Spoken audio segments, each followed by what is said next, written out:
Bonjour, je vais parler d'un épisode de Arrow qui est quasi exclusivement concentré sur Ricardo Diaz, un peu son passé et sa quête de pouvoir.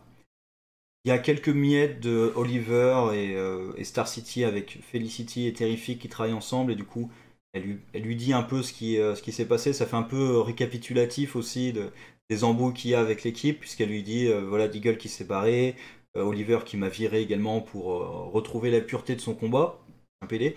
Je pensais que le retour aux sources et la pureté du combat, ça serait par exemple un retrait sur Lian Yu, ce genre de choses. Non, c'est juste que voilà, il a viré tout le monde. Après, il a viré tout le monde de sa vie de vigilante, pas de sa vie privée. Parce que voilà, j'avais peur aussi qu'il vire vraiment tout le monde, qu'il s'isole complètement. Non, non, il continue à vivre normalement. C'est juste Green Arrow qui travaille tout seul maintenant. Donc, il n'y a rien à dire pour l'instant. Il faudra attendre de voir ce que ça donne dans la suite. Là, c'est vraiment des miettes. Donc, pour nous dire ce que fait Oliver.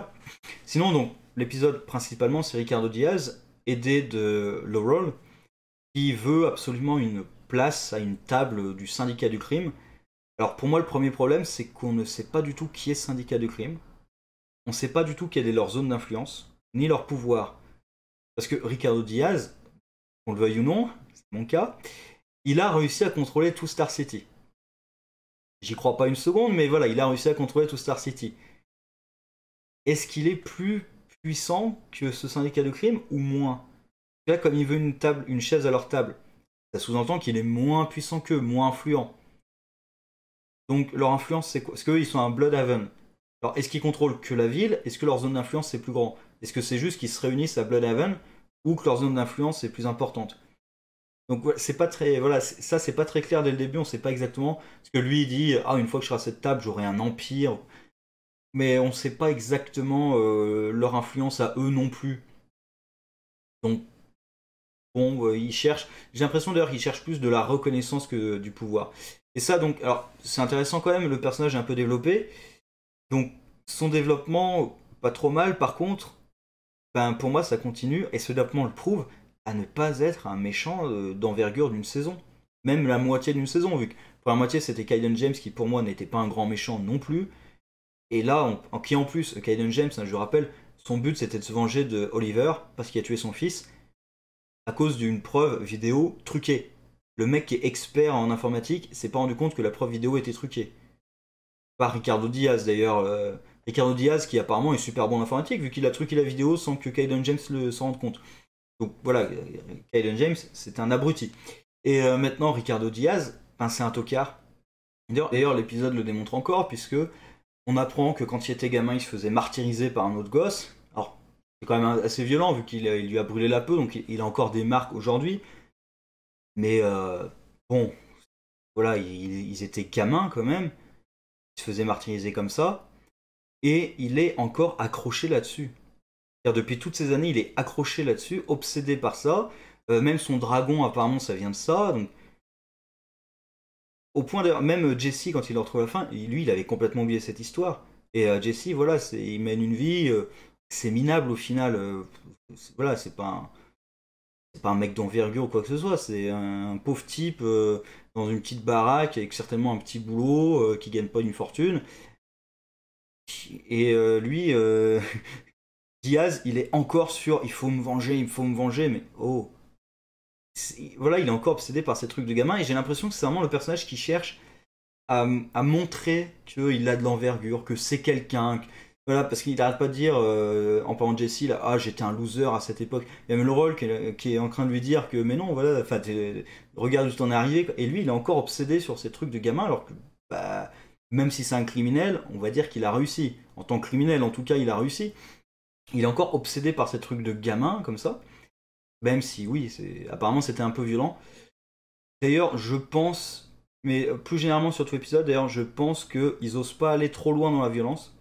Par exemple, s'il avait été encore plus martyrisé, ça pourrait changer un peu la vision qu'on en a.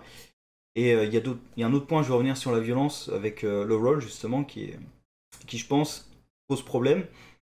Mais sinon, voilà, le personnage, en soi, ça me gêne pas son arc, mais pour un grand méchant de saison, je trouve qu'il est pas à la hauteur.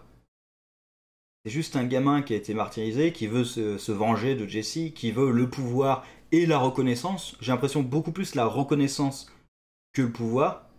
Alors, ne serait-ce que quand il est à la table à la fin, il s'avachit dedans un peu genre grand roi, grand pacha et tout. Donc c'est vraiment le... Il essaie de montrer qu'il en a, quoi, qu'il en impose, qu'il a une carrure. Donc voilà, c'est encore un gamin, quoi. C'est ça le truc, c'est il a encore ses obsessions de gamin, c'est un gamin. Et souhaite jouer au dur. Bon, qui arrive un petit peu quand même, hein, mais c'est ce que je vois quand je vois ce personnage.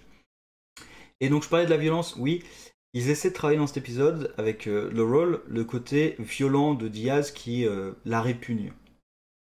Puisqu'on la voit tourner la tête, par exemple quand il tabasse le fils du mafieux là, on la voit tourner la tête. Le problème c'est que, voilà, il met 2 ou 3 coups de poing dans le fils du mafieux.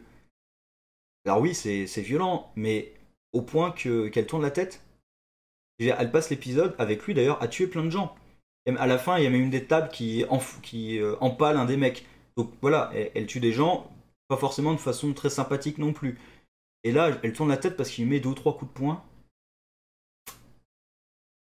Donc je pense qu'en fait, ça aurait dû être beaucoup plus violent. Je pense dans la tête des scénaristes, c'est ça, c'est que ça devrait être extrêmement violent, au point que même elle tourne la tête, sauf que ben on peut pas le montrer quoi. Et on peut pas montrer que il démolit la tête du mec, il le met en sang quoi. Ils peuvent pas le montrer dans la série. D'ailleurs, quand il y a des gunfights, il y a très peu de giclures de sang aussi, parce que voilà, il reste quand même assez ténu sur la violence. C'est pas un reproche en soi, mais c'est le fait que ça crée du coin décalage entre, je pense, l'effet attendu, c'est le rôle qui est un peu répugné par cette violence-là, et ce qu'on voit vraiment, puisque la violence qu'on voit justifie pas ce comportement d'une fille qui arrête pas de tuer des gens en fait. À la fin, je trouve davantage, quand il brûle vif quelqu'un sous ses yeux, même si tu tues des gens, euh, voilà, il y a tué quoi. Je veux dire, même un criminel qui va tuer plein de gens, il y a le fait de mettre une balle dans la tête de quelqu'un et le fait de le brûler vif comme ça, c'est pas tout à fait la même chose. En plus, c'est un mec qui a rien à voir avec leur monde. Il n'y a aucune raison de le brûler vif. C'est une pure vendetta personnelle d'un truc qui remonte, mais à perpète. Donc là justement, c'est l'effet qui est recherché, je pense. C'est-à-dire le rôle qui est presque effrayé par la violence dont est capable Diaz. Je pense que c'est l'effet qu'il cherchait, qui marche dans cette scène, mais pas trop dans les autres.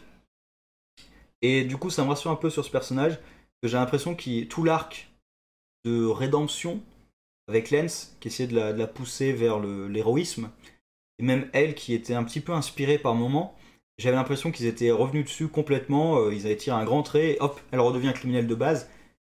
C'est juste ces regards en coin, là, justement son regard fuyant, rien que ça me rassure un peu sur le fait que peut-être elle va pas rester au service de Diaz et peut-être que voilà sa conscience va prendre le dessus. Voilà, j'espère quand même un petit peu parce que ça aurait été con de faire tout ça avec Lens pour au final qu'elle aille nulle part quoi, qu'elle redevienne juste criminelle de base. Ça serait dommage. Donc j'espère quand même qu'ils vont travailler sur cet aspect-là, qu'ils vont pas en rester à ça, juste la sous-fifre de Diaz, ou pire, la sous-fifre qui essaie de trahir Diaz pour prendre sa place, donc vraiment le criminel de base. J'espère qu'ils vont aller quand même un peu plus loin avec ça, et l'arc de rédemption.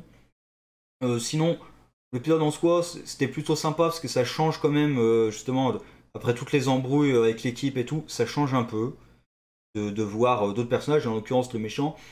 Après, c'est pas transcendant non plus, parce que je trouve que Diaz n'a pas l'envergure nécessaire. Enfin, je veux dire, ah, je m'énerve, je vais casser un miroir dans les toilettes. En plus, t'es dans leur toilette. Ils vont le voir que t'as cassé le miroir et qu'il y a ton sang dessus. Enfin, genre, plus tard, quand il dit ah, qu'est-ce que vous avez à la main? Je me suis énervé contre quelqu'un. Ah, c'est vous qui avez cassé le miroir dans vos toilettes? Ça va pas te piquer ta petite crise, quoi. C'est vraiment ça, c'est le gamin qui pique sa crise.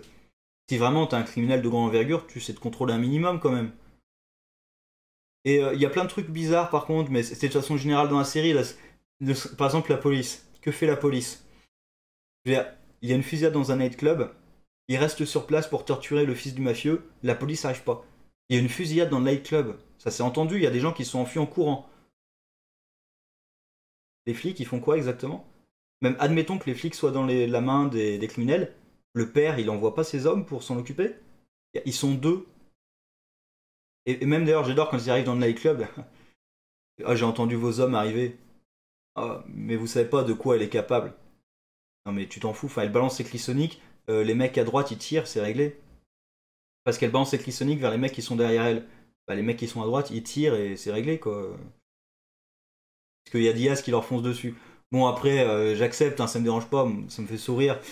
Mais moi j'aime bien, oui, c'est les mecs qui avancent au cac avant de tirer. Ça j'adore. Mais c'est pas que dans cette série, c'est dans beaucoup de séries, mais voilà, les mecs ils sont armés comme pas possible. Et ils avancent au cac quand même avant de tirer. Eh ben non, on tire avant. Enfin, je trouve ça débile, mais c'est un peu dans toutes les séries. Mais là par exemple, à la fin, ils font exploser le gamin, enfin le fils du mafieux dans leur base, qui est en plein milieu de la ville. Donc il y a quand même une explosion en plein milieu de la ville. Il y a une mitraillette, il y a une mitraillade entre tout le monde, une grosse fusillade entre tout le monde. Et à la fin, ils continuent à discuter tranquillement autour de leur table. Que fait la police? Mais que fait la police? Il n'y a pas que Star City qui a des problèmes apparemment là, parce que là c'est vraiment un cran au-dessus là. Que fait la police? Et moi aussi j'adore les grands méchants. Le mec a massacré pas tous leurs hommes, mais en tout cas tous les gardes. Il arrive, il y a plusieurs gardes avec des armes automatiques pointées sur lui. Il le laisse parler tranquillement alors qu'il a une arme à feu à la main. Pas de problème. Il abat l'un d'entre eux autour d'une table. On le touche pas, on continue à discuter calmement avec lui. Alors, elle le réprimande un petit peu en disant oui, c'est pas nos méthodes, nous on est disciplinés et tout, on n'est pas des animaux. Mais voilà, ils sont plutôt arrangeants quand même ces criminels, hein. Tu tues un des leurs, oh c'est pas grave, on peut discuter. Très arrangeant quand même ces criminels, je trouve. Bon, il y a même aussi la gestion du gilet pare-balles aussi amusant parce que les agents du FBI qui se font descendre alors qu'ils ont un gilet pare-balles et Ricardo Diaz qui lui se fait mitrailler parce que Diaz il utilise une arme de poing contre eux. Lui il se fait mitrailler, son gilet pare-balles le protège. Bah, je trouve juste ça me fait sourire, je vois les agents du FBI, au moins ils ont leur gilet, au moins quand même tu protèges un témoin, oui t'as un gilet pare-balles quand même. Donc au moins il y a ça. Ils se font abattre alors qu'ils ont un gilet et lui une arme de poing. Et après, il se fait abattre par une arme automatique, son gilet le protège. Faut choisir au bout d'un moment. Donc, ça me fait sourire, voilà, il y a plein de petits détails comme ça. C'est pas que dans cet épisode, c'est dans beaucoup, mais là vraiment, j'avoue que l'explosion en plein milieu de la ville, qui n'attire l'attention de personne, ouais, quand même, hmm, c'est un peu loin, quoi. Ça va un peu trop. Même le nightclub, hein, pourquoi est-ce qu'il reste sur place pour torturer le fils du mafieux? Moi, j'ai envie de dire, c'est pour économiser du temps et pas aller tourner ailleurs. On est sur place, on a les acteurs sur place, bah allez, on tourne le reste de la scène ici, on va pas déplacer le matériel et tout, voilà. On économise un décor et on garde les personnages qui sont là, les acteurs qui sont là plutôt pour tourner les trucs. Je pense que c'est ça parce que c'est complètement con de rester sur place pour torturer le mec. Mais bon, voilà. Donc au final, l'épisode était quand même sympathique parce que ça change un petit peu, voilà. Toutes les histoires de Star City et tout, on les met un peu de côté pour faire autre chose, pourquoi pas. Après, le but c'était un peu de développer Diaz, c'est fait, ça me le vend toujours pas comme grand méchant. Comme un méchant secondaire, un gros dealer de drogue, oui. Comme un gros ennemi de saison, non, toujours pas. Et au contraire, moi je l'aurais plutôt vu justement comme un dealer de moyenne envergure à affronter, et ensuite on se rend compte qu'il fait partie d'une grosse organisation plus dangereuse. Voilà, mais là, voilà, je suis pas vendu là-dessus. Mais j'attends de voir ensuite ce que ça donnait avec Oliver. Surtout maintenant que vraiment il s'est dégagé de toute l'équipe, voir comment ça tourne. Et j'espère qu'ils vont pas retomber dans des conflits à la con avec Oliver, ou avec voilà avec Oliver et Deagle, ou avec Oliver l'équipe B qui vont se retrouver par exemple tiens au même endroit au même moment et du coup ils vont s'engueuler et tout. J'espère que ça va pas partir dans ce genre de choses, mais on verra. Sur ce, au revoir.